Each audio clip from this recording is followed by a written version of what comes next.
Bismillahirrahmanirrahim. Assalamu alaikum. Welcome to Kindergarten Video Lectures. Let's explore, learn, and have fun together on this exciting educational journey.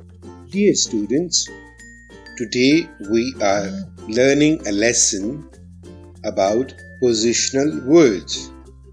Positional words are words that describe the location of something, like above, under, in, on, near, far, behind, in front of, next to, between.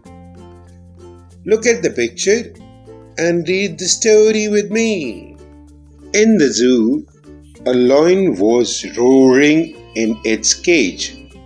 A monkey was eating the banana while sitting on the tree. A boy was standing under the tree. Birds were flying above the trees. The zebra was standing next to lion's cage. The panda was sleeping behind the zebra's cage. The giraffe was standing tall between the lion and the panda's cage. The zebra was standing in front of the panda's cage. Sarah was standing near the lion's cage, while the boy was standing far from the cage. They had a fantastic day. Thank you. See you in the next lesson.